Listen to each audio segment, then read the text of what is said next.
should tell you.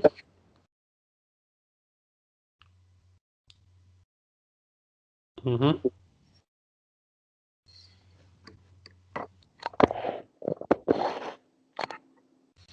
Okay, do you have the message saying it's recording on your end? Yeah. Okay. Okay, here goes. Welcome back, ladies and gentlemen, to the Adventures and in Historyland YouTube channel, the place where we talk to people about history. Today, I am joined by a special guest. All my guests are special, I feel, but we like to call them that anyway because it's polite. Who is Brett Chapman, who many of you will know if you follow me because I retweet him a lot. He is an endless source of interesting retweets and tweets and thoughts on Twitter, and he is here today to talk to us about Native American history, which is a subject I find particularly fascinating, despite being, well, in a place where I think very few Native Americans probably live. But what is one of the, well, you are, I believe, a lawyer from, is it Oklahoma? That's the day job? Yeah, absolutely. I'm an attorney here in Tulsa, Oklahoma. So I do a lot of Native American law, and I also do criminal defense and civil rights work. Excellent. And that is, I believe, very much the civil rights work is very much following in some pretty hefty family footsteps there, Brett. Yeah, I think my ancestors were involved in a landmark civil rights case, and they were the first Native Americans to be granted civil rights in this country. And this happened 14 years after the American Civil War, in the enactment of the 14th Amendment, which gave everybody born in the United States with the territory they claimed gave them citizenship, except for Native Americans.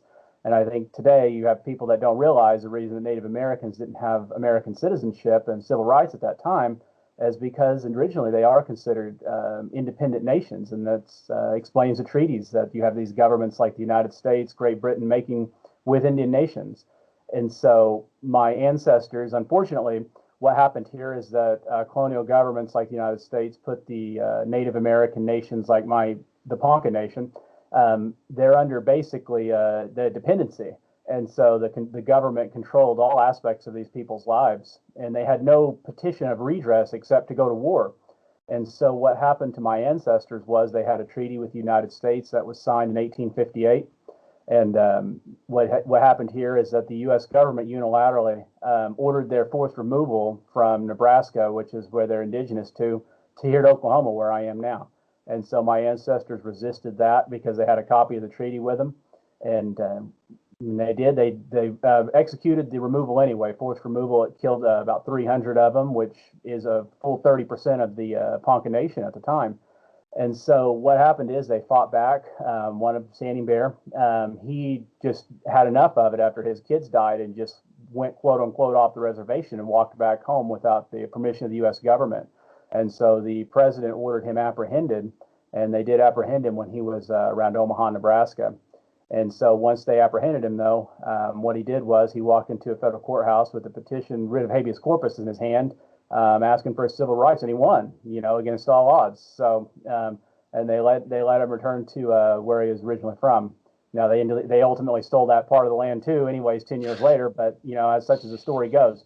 But yeah, so to have that kind of past there, which is something I'm really proud of, and to be able to give back in such a way to the Native American community here, because when these Poncas, my ancestors like that, when they were going through this, basically what they did was they went to the U.S. media and tried to leverage public support. They were basically begging attorneys to help them. They didn't have any money, because they just get ripped off. You get ripped off of your territory, your land, you get walked down somewhere else. You don't even have your possessions with them. They left their possessions there, so they had nothing. And so they're begging someone to help them, and to be able to be one, that could help themselves now. I think that's something that's really, really neat. Mm-hmm. I thought so too, and whether it's shameful for myself or not, until I started following you, I'd actually never heard of Standing Bear or this event in history, which is actually really important in the history of North America, I think. Yeah, it's an interesting deal because in America, a lot of people view Native Americans as a race, which is, that was not what defines Native Americans in the United States. It's this concept of sovereignty. And so, every government, every nation, every country, every state has some type of a founding myth, right? Like there's some reason that your country, like I think Great Britain, right? You rose out of the Azure Main. And then here, we have these concepts of liberty and all this stuff that's supposed to be unique American exceptionalism. And so that stuff gets taught in history courses for generations. And so stuff like this doesn't really fit, it doesn't fit that, with slavery and the oppression of African Americans, of Black Americans, in a way they can claim that they rectified part of that. Okay, well, we got rid of slavery, and they can use that like, well, that's why we're so exceptional, even though we were about the last to do it. But with Native Americans, you really can't. And so that's why it's really been written out. But here you're seeing in this recent cultural zeitgeist, you're starting to see a little bit of people like maybe an awakening to that, which is a really neat thing. Mm-hmm.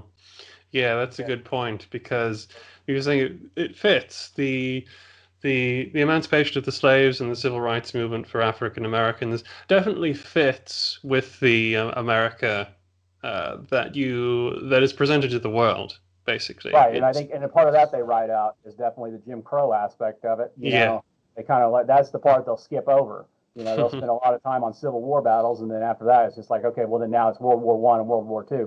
So they leave out the part where it was really bad for them there, where they're denying them the right to vote, and this country, I think there's a real need in this country to have a reconciliation of history here. And, and it doesn't have to be, look at Germany, for instance. No one's trying to say, well, we got to keep our history, 1930s, 1940s. Like, no one's trying to say that unless there's some white supremacist Nazi.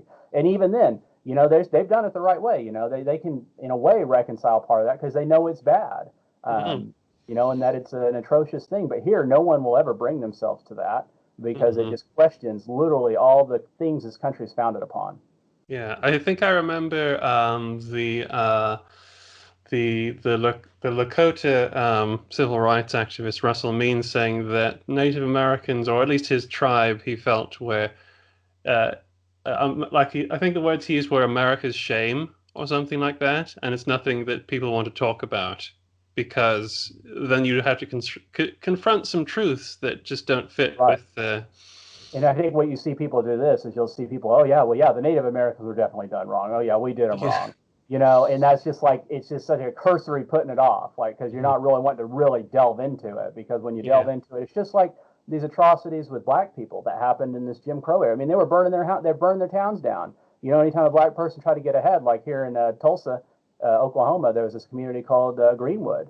And you saw here, this was probably the most successful Black community in the country, and they burned it down. So no one likes to talk about that, and that stuff that's also going through a kind of a reconciliation too. So I mean, there's a lot of similarities there. Yeah, indeed, and I think this brings us to a lot of what you do on Twitter is actually to address this quite forcefully. You have some great content on there where you will point out some home truths as we're hoping to discuss today. A little bit. One of my favorites is whenever the subject of Abraham Lincoln comes up, and I think that it's not necessarily to try and, I don't know, degrade anything particularly, but it is important to understand that, first of all, you have people taking slaves from a different country and bringing them over to the United States. This is one of the cruel ironies that we were just touching on, right? So you bring them over, and then you start a war where you say that Britain is trying to enslave you, and you kick them out, and then you keep the slaves. And then later on you fight another war, ostensibly, to free the slaves. And then you take the slaves that have been freed, and then sort of let them, and they had no plan about what to do, and didn't really want to do anything with this problem. And then, but certain amounts of them, the cruel irony I was just referring to is one of the cruel ironies is that you take certain sections of them, put them in uniform, and send them to fight Native Americans and suppress them, which happened on a number of occasions. This is where even the term Buffalo Soldier comes from. this is one of the cruel ironies of it. And a lot of this was done, after the Civil War, after Lincoln freed the slaves. I think with regard to the Buffalo Soldiers, I'm not. You got to see it in context. I'm not going to Yeah. fault any black person that's freed from Mississippi. They didn't have anything else. They didn't have any jobs. No one Well, was hiring. yeah. They wanted to get ahead. The only way for a black person to get ahead back then was government work. And so this is why you see like Frederick Douglass, I think, after he like was appointed like postmaster of Washington D.C. That's the only way for them to get ahead and really get involved in the system. So yeah, I Oh, wouldn't yeah. black soldier for enlisting after the Civil War. Oh, no, The no, problem no. is not per se with the regular soldier, because I think the problem is with your military commanders making the orders here, because it's Absolutely. indicative of a larger scheme. And in the scheme that they're doing here in the Indian Wars after the Civil War is no different than what they were doing during the Civil War and before it. So, and that's Exactly. written out of history. Hmm. And if we go back to what you're saying about Abraham Lincoln, the reason I talk about Abraham Lincoln a lot is because, as I mentioned, every country has its national myths.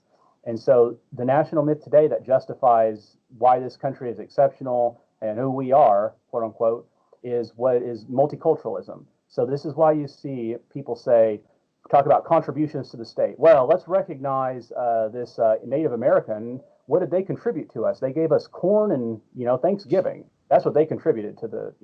What does that mean? That it's something that justifies the superiority of the state and the government as it exists. And so, to center of this, you see Lincoln is worshipped as a god almost by both sides. In this day and age where Democrats and Republicans don't agree on nothing, they'll both agree that this guy is just some god. Hmm.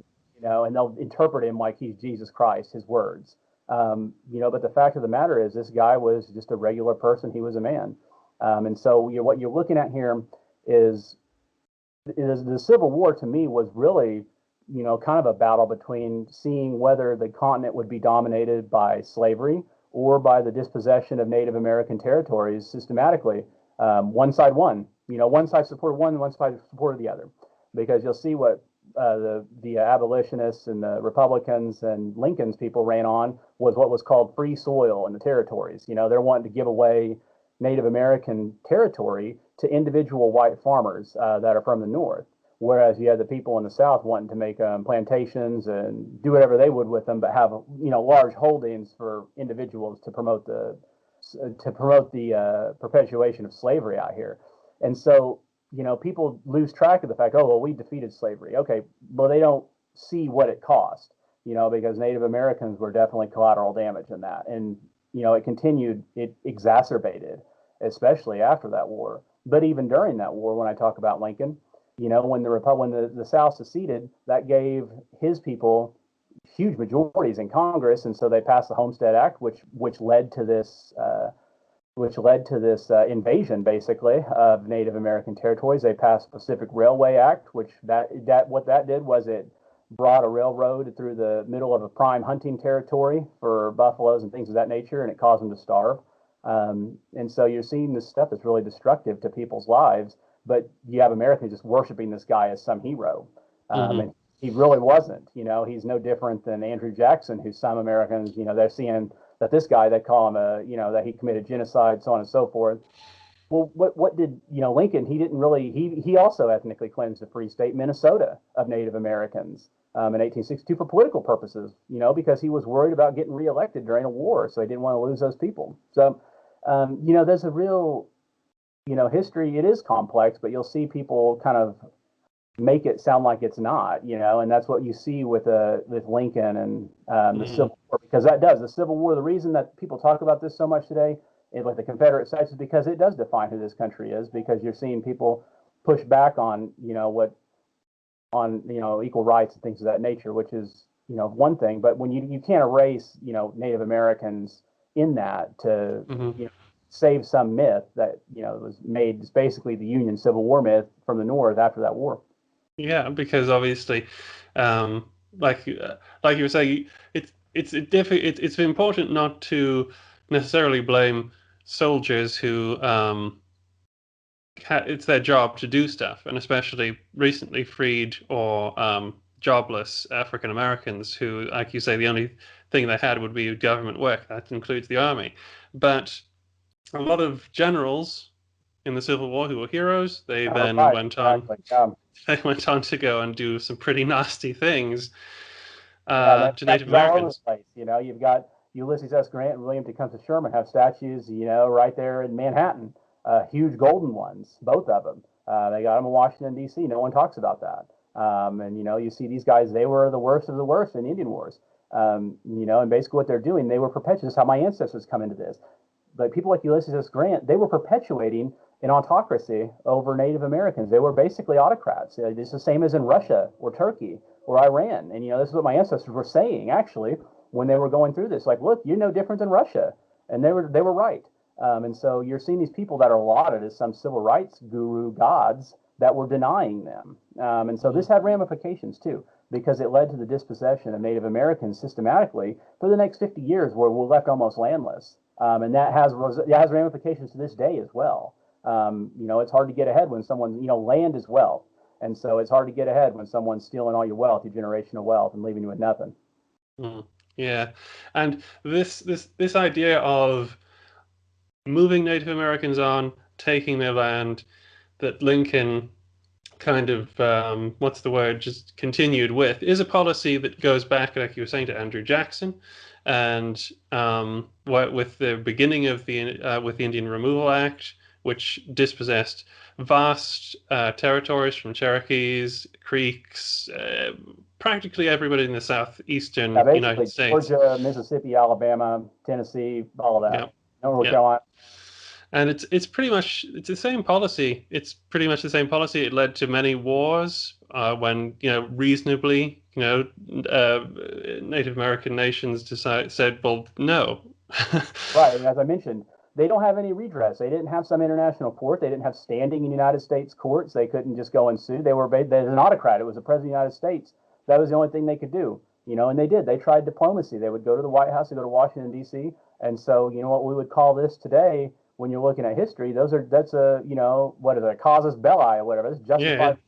Yeah. And so it's not like some revolt or uprising. I mean, that's all they had to resort to. And I think it was righteous.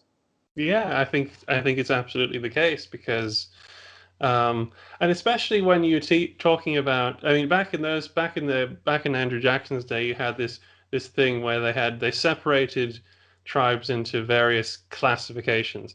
So you had the civilized tribes, they called them, like we'll use a Cherokee Right, and I think as. what I'd say about that is that these nations, they're five nations, which happen to be five of the biggest ones in the United States, the territory claimed by the United States.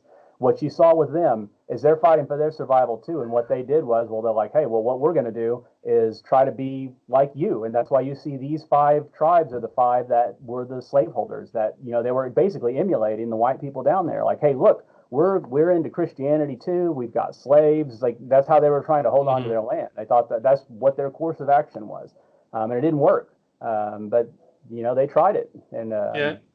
It was. I mean, logically speaking, it's a good plan if you think about it.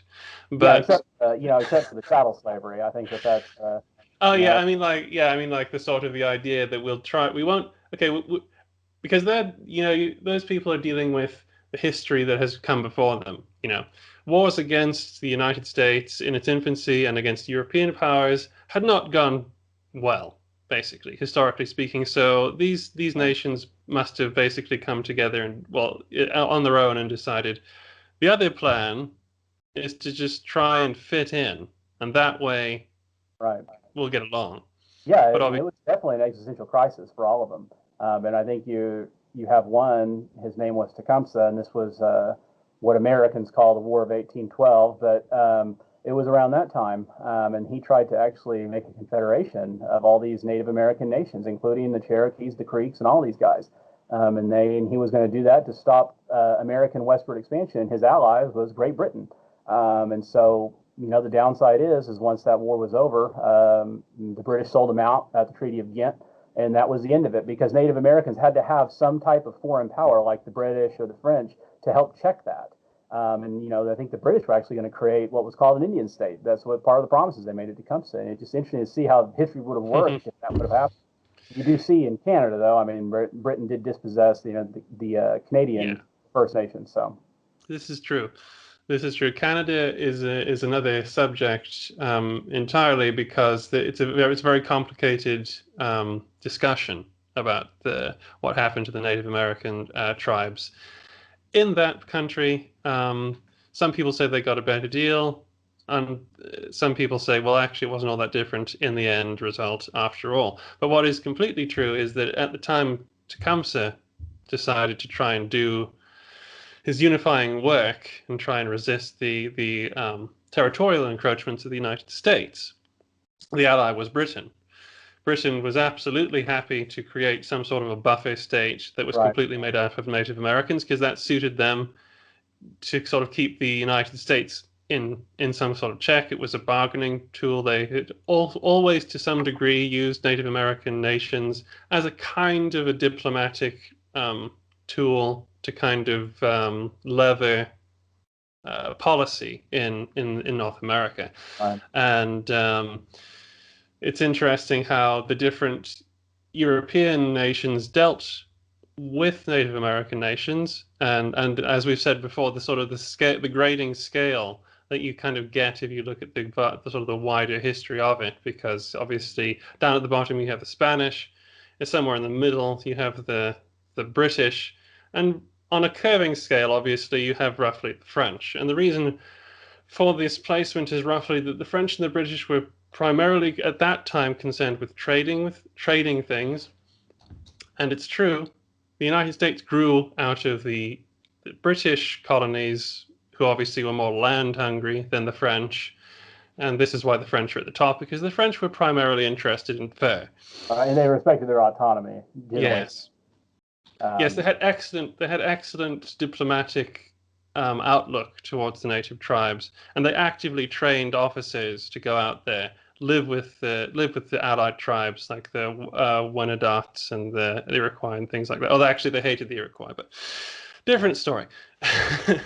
To try and actually open proper diplomatic channels at a level that worked in the culture and in the time. right. And this obviously this is where you get the problems that we briefly just mentioned, is that big wars would happen between European powers. Native American nations would obviously ally with one or the other. If they could stay away from it, they would, but often they would be pulled into wars. And as happened in the French and Indian War, so-called, had a lot of tribes preferred the French. The French lost, stuck with the British. The British allied tribes, like the Iroquois Confederacy, do quite well. They've always been quite good at playing off the Europeans against each other anyway. But then the United States arises, and they choose the British side. Most tribes do, because again, the British seem to have a better policy towards the Well, and they're further tribes. away. Exactly. Yeah. Definitely recognize the threat of these, and what they weren't. I wouldn't call them Americans or patriots. What they were separatists. Yeah. You had separatists and you had loyalists. I mean, I think that's probably the proper way to put it.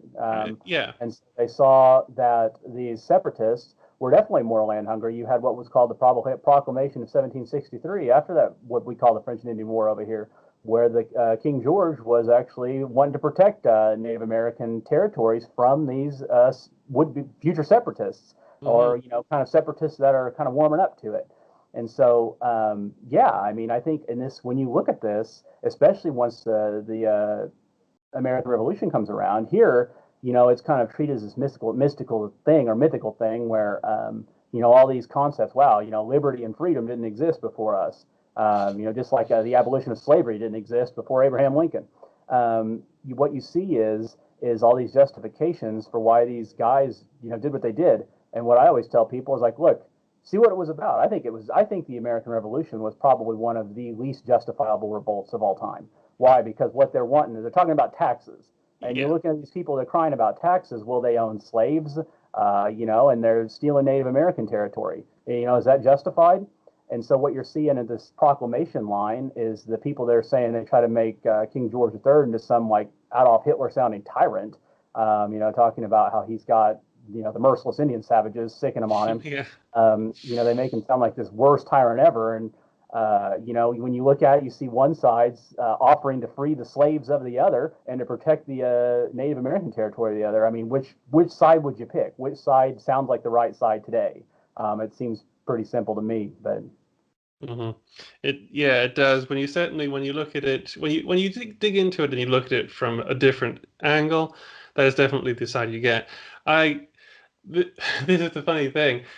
I'm actually slightly more on the French side in the French and Indian War, because again, it was partly started because you have like colonies like Virginia and New England, early separatists, you might call them, trying to expand into the Ohio Valley, where French protected tribes are are there, and the French are saying, "No, you can't come here. We have trading posts here. Our allies are here. You can't come here." And then later on, you have again the issue of land to the west, expansion of the colonies, trying to be blocked to try and stop further what they called Indian wars breaking out across the frontier. And then you have the American Revolution. And then basically, once the American Revolution happens, it's just really bad, because you get trails of tears. You get endless amounts of military expeditions to deprive tribes of their land. I mean, I love often when you bring up the fact that George Washington was called town burner or whatever. Yeah. And that's how they saw him. well, yeah, because he sent General Sullivan up into the Iroquois lands, and that's just what he did. Just burned crops, burned towns, and caused an incredible damage to that nation, which is now split over quite a wide area as a result. And why did they do this? They thought that that they were the superior people that had the absolute right to this, and that these nations were only had a right of occupancy, and that dates all the way back to the so-called Doctrine of Discovery. And so that's why you're seeing all these colonial nations do things like that. And again, there hasn't been a reconciliation for that either. As a justification, it's not a very good one. No, not really, no. And all of this is like huge, huge subjects, which is just nice to talk about and get these things sort of vocalized now and again, so it's not just locked into text on Twitter. I I often think about the great. We've talked about a lot of American leaders and their perceptions, and a lot of people talk about Native American leaders as well, but they're generally confined to people like Sitting Bull, Crazy Horse, and Geronimo. But there is actually a lot more, uh, people like Tecumseh, and one of my favorites is Sequoyah. Actually, I mean, he wasn't necessarily a freedom fighter or something like that, but his contribution to his people, his nation, codifying a language into an alphabet. Actually, I think marks him as one of the remarkable figures of his century. Right. It doesn't fit the narrative. I think people like to romanticize Native Americans as kind of fighting this hopeless war to the last man, whereas you have Sequoyah, who was something like of a bookish guy. He was an intellectual who did something that was great. It doesn't fit the narrative of the kind of the noble savage. And, pointing out that Sequoyah, when he did create his writing system, was during this time period where they were trying to justify to the United States why their nation shouldn't be removed. Mm-hmm. And so I guess starting to wind up here, the perceptions of Native American history. What are your thoughts about that at the second? Yeah, I mean, I think that there is in America today, there is no real Native American history because they've been written out of history books. It doesn't fit the narrative again. When you see in history classes, U.S. history, it'll say territorial accusation or acquisitions. And it'll say, well, we got, the Louisiana Purchase from France, and then we got this from Mexico, and then this from England. And, there's no mention of, who they really got it from because it doesn't fit that narrative. And so we're really written out of it. We kind of cease to exist after that one chapter about, Andrew Jackson and the Trail of Tears. So the perception, what happens is because we're not included in any curriculum in school, what happens is people are forced to get their perceptions about Native Americans from film and media and Hollywood. And unfortunately, what you see there is that's why they're starting to, talk about mascots and things like that, because it's this old, antiquated notion of 1800s Indians. And we're just kind of locked into that in the cultural mindset here today, and we're not seen as modern people. And so that's really what the idea of the perceptions of Native Americans are, is that we're just people from the 1800s that are in black and white. We have to all be faith healers, think everything has a spirit. That's this perception that they have of Native Americans, and not as a living people today. You see, these same people that have these perceptions will be the ones that are championing, the first Indian American woman to be vice president, or they're championing, people of color for high office. But for us, it's like, oh yeah, well, we're just these poor people that live on the same reservations, basically living, as simpletons off the land, just like our ancestors did for thousands of millennia. That is what that's a perception, and that's just, there's definitely part of that still exists to this day. People that are, that are in tune with their history and their past, but yeah, it's not like that, I don't think. No, I think it's interesting that one of the greatest sort of compliments you can pay to someone's culture nowadays, or someone's story, is to make a Hollywood movie about them. You see online and stuff, if you introduce a new story to a conversation, or something like that. Let's take Sequoia for an example, or something like that. If I was to suddenly bring him up in his very inspiring story, an interesting story, someone would say, "Oh my goodness, why is there not a movie about this?" And the problem with that is, as you said, these sorts of depictions, going back into the early days of cinema, is helpful and not helpful. Sometimes the movies are good, sometimes they're bad. People forget that Hollywood is a business that is Mostly concerned with, bad, with just getting the money in, and the production of cinema, of theater. It doesn't necessarily have to be relatable to reality. Right. And this is very much the case with portrayals of Native Americans on screen. There's that it's like the old trap, isn't it? Certain people, certain minorities only get on screen if they are in the stereotype that they exist in popular imaginations. So if you're African American, you play a slave. If you're Arab, you'll generally play a terrorist. If you are, if you're Spanish or Hispanic, then you're running drugs, and it goes on. And if you're Native American, you are, riding a horse, hunting buffalo, and things like that, or chasing the stagecoach and stuff like that. And it gets better. Portrayals have gotten better over the years, but nevertheless, I'm curious as to what you think. What could be done to improve some understanding? Yeah, absolutely. Well, you mean you're talking about in film? Well, I mean, I suppose.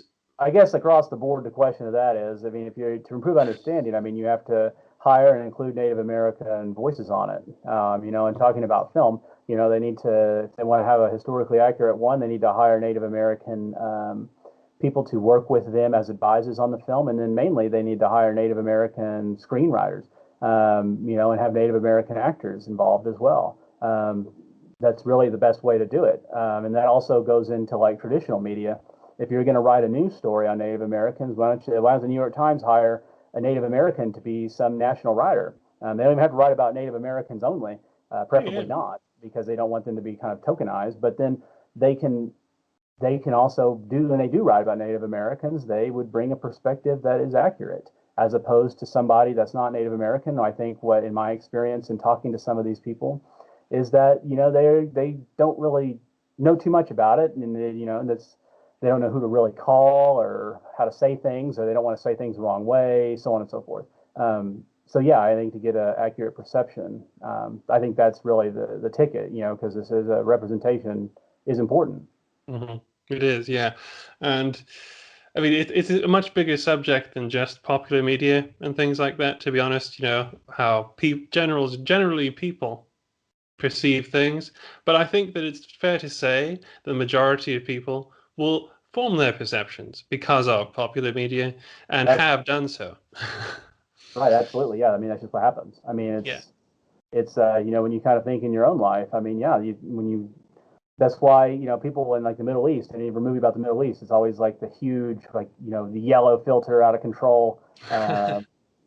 That's what people think, and that's Yeah. shapes their perception. It's like Um, every medieval movie is like gray and blue, and everybody's like, it's the same thing. Um, but I think we have reached sort of the limits of our time here today, I all right. think. Um, so I want to thank you for talking to me today about this. It's been really Yeah, interesting. absolutely. Yeah, thanks for having me on. And I think, as always, as with all my guests, I could probably talk for much longer about various things. But maybe we will be able to do another video sometime. And until then, there's always Twitter and things like that. If you want to follow Brett and get more information about some of the stuff we've been talking about today, the first thing you do is you follow him on Twitter, and everything you need to find him will be in the description box below. As for getting more informed about Native American history, well, I would suggest reading, but that is very much a specific question. So if you have any questions about books and stuff like that, leave a comment, and I will either pass it on to Brett, or maybe I can answer it myself, and we'll try and help you out. Until then, thank you again, Brett. Pleasure to have you. Hope you Definitely. have you keep well, and everybody in your family keeps well, and we can continue to tell these stories and get these perceptions a more relevant and realistic filter on them. All right. Okay, thank Appreciate you, it. ladies and gentlemen, and I'll see you again for another Adventures in Historyland. Please do all the things you're supposed to do at the end of the video to tell me that you liked it. I'll see you again next time. Okay, I will stop the recording.